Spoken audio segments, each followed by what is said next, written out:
My mother raised 4 kids on a single income, and I never once heard her say she was broke. No apps, no financial coaches, no side hustles.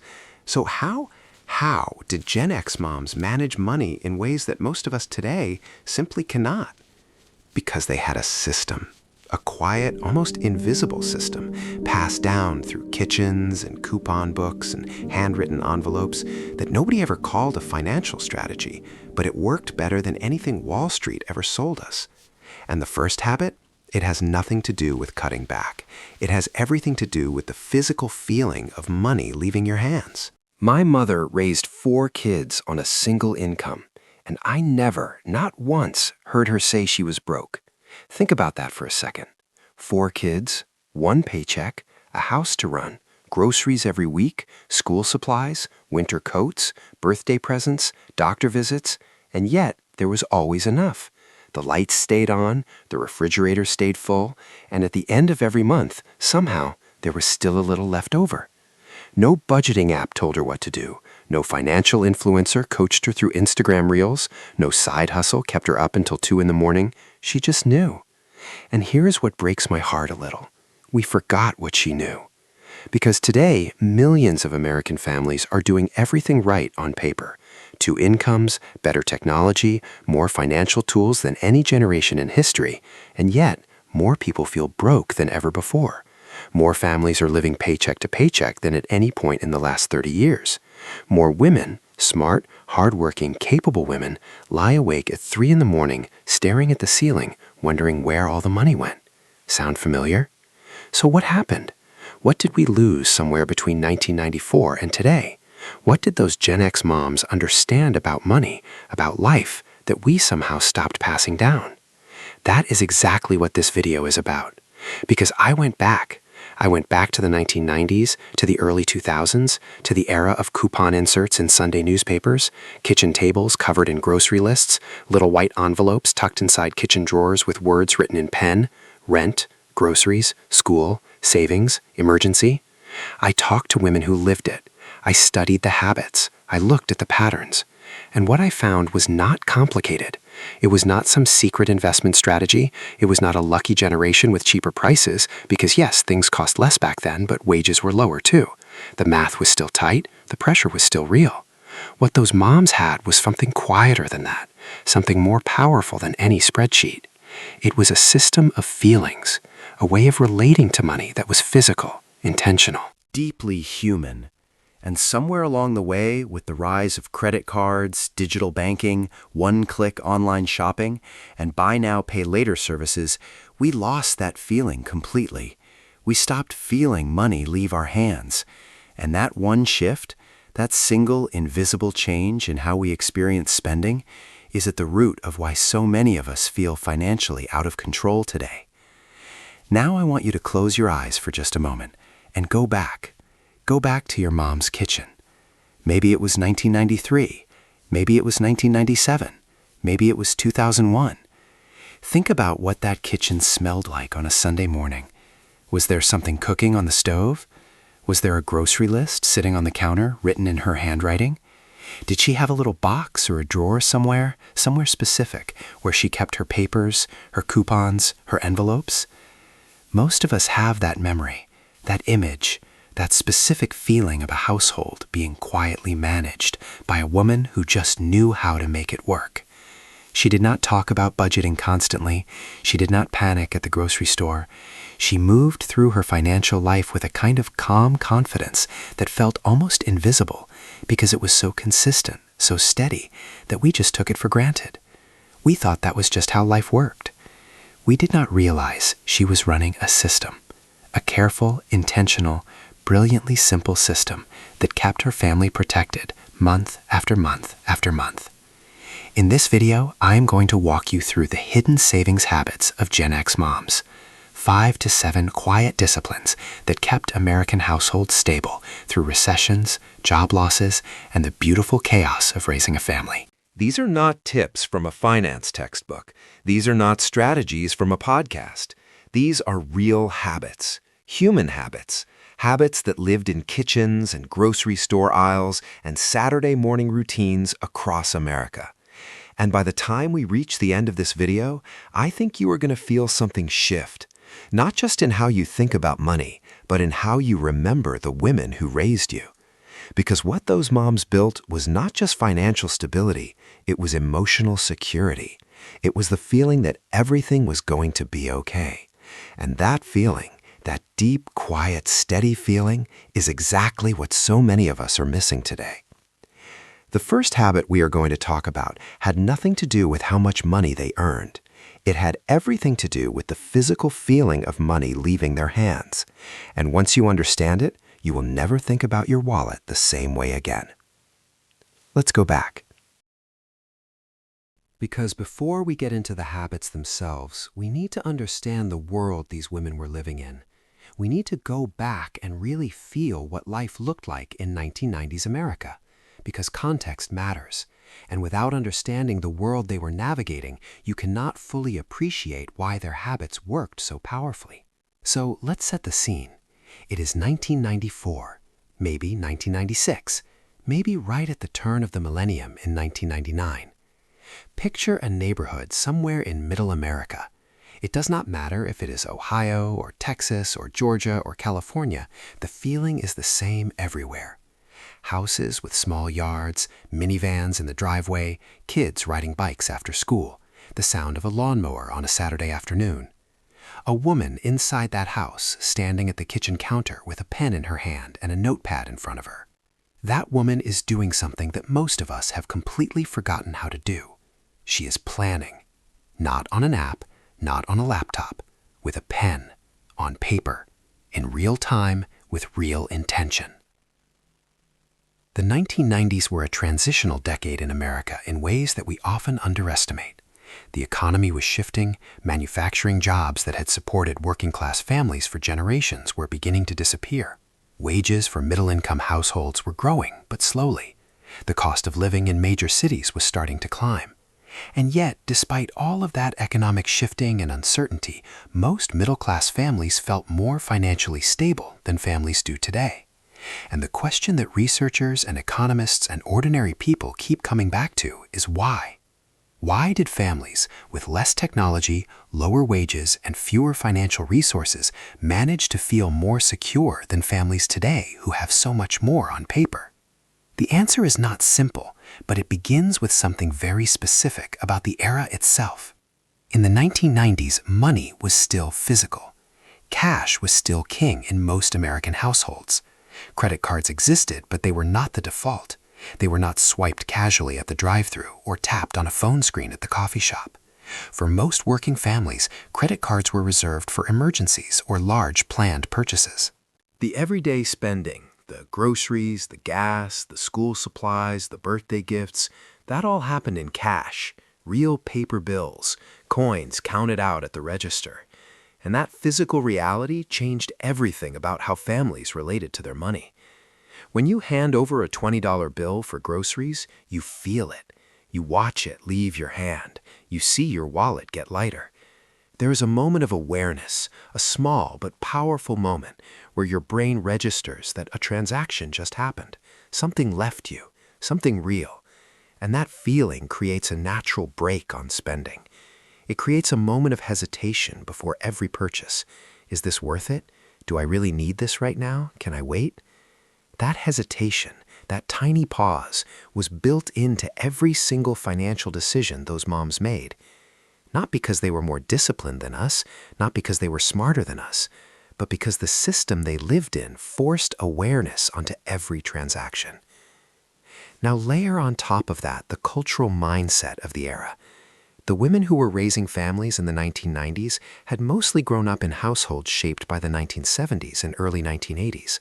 Households that remembered scarcity. Households where wasting food was not just wasteful, it was shameful. Households where you repaired things instead of replacing them, where you used something until it was completely worn out, where you did not buy something just because it was on sale. You bought it because you needed it, and the sale made it possible. That mindset was still alive in the 1990s. It had not been fully replaced yet by the consumer culture that would explode in the early 2000s. It was still normal to think twice, still normal to wait, Still normal to feel a small sense of pride in spending less rather than more. And then there was the community layer, something that has almost completely disappeared from modern American life. In the 1990s, neighborhoods were still functional communities in ways that directly supported financial stability. Neighbors knew each other, really knew each other. They borrowed cups of sugar, and they meant it literally. They shared tools, they traded babysitting hours, they passed down clothes and furniture and household items through informal networks that cost nothing but trust. There was a whole invisible economy running through American neighborhoods that never showed up in any financial statistic, but kept thousands of families afloat every single month. And at the center of that invisible economy in almost every neighborhood was a woman, usually a mom, usually someone who knew everyone on the street and had figured out how to make the community work for her family in quiet, practical ways that she never would have called a strategy. This was the world Gen X moms were operating in. A world that was physically grounded, communally connected, culturally wired for patience and intentionality around money. And into that world they brought their habits, their systems, their quiet disciplines. The economy was not perfect, life was not easy, but the environment itself supported financial stability in ways that our modern environment actively works against. Today, every digital system around us is designed to make spending easier, faster, and less noticeable. Every app, every one-click checkout, every subscription that silently renews, every buy now, pay later button, all of it is engineered to remove that moment of hesitation, to eliminate the pause, to make money leave your hands without you ever really feeling it go. And that is the fundamental difference. That is the invisible wall between then and now. Not the prices, not the wages, not the economy, the feeling, the awareness, the pause. Gen X moms had it built into their daily lives by default. We have to fight for it consciously every single day, and most of us are losing that fight without even knowing it is happening. But here is the good news. The habits those moms used, the specific practical disciplines that protected their families month after month, those habits can still work today. They are not outdated, they are not irrelevant. If anything, they are more powerful now than they were then, because now we have to choose them deliberately. And choosing something deliberately with full awareness makes it even more effective than just doing it by default. So now that we understand the world those women were living in, now that we can feel the texture of that era, the cash in the wallet, the pen on the notepad, the neighbor at the door, the coupon folder on the kitchen counter, now we are ready to go inside the system itself. Now we are ready to open that kitchen drawer and look at exactly what was in those envelopes. Because the first habit is one that almost every Gen X mom used in some form, and it is so simple that when I tell you what it is, your first reaction might be, that cannot really be the secret. But stay with me, because the simplicity is exactly the point. So, let us open that drawer. Let us finally look inside the system that kept American families stable through job changes and school years and unexpected car repairs and all the beautiful, expensive chaos of raising children in the 1990s. Because what those moms were running was not complicated. It was not sophisticated. It did not require a finance degree or a spreadsheet or a subscription to any service. It required something much simpler and much harder at the same time. It required intention. It required a decision made once at the beginning of every month that shaped every single financial choice that followed.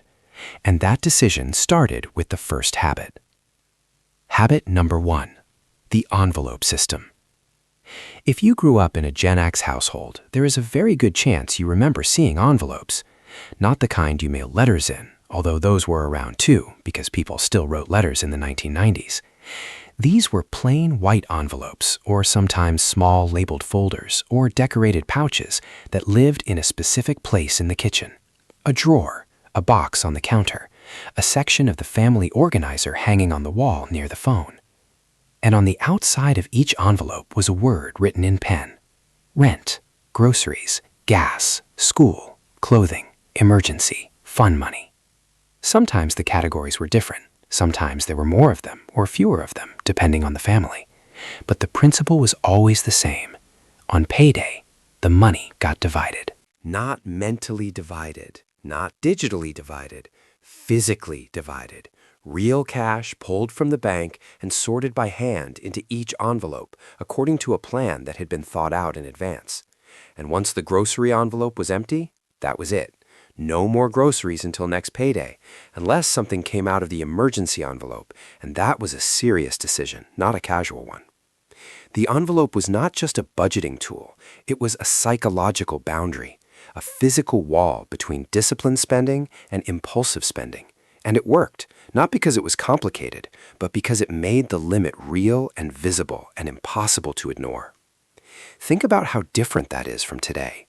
Today, most of us have one account, one number on a screen that represents everything, and that number feels abstract in a way that cash in an envelope never could. When you are staring at a bank app that says you have $1,432.17, your brain does not automatically know how much of that is for groceries, and how much is for rent, and how much is already. And here is the deeper thing about the envelope system that most people miss. It was not just about controlling spending. It was about eliminating the mental load of financial decision-making in the moment. Because when you are standing in the grocery store and you are wondering whether you can afford to put that extra item in the cart, you do not have to do complicated mental math.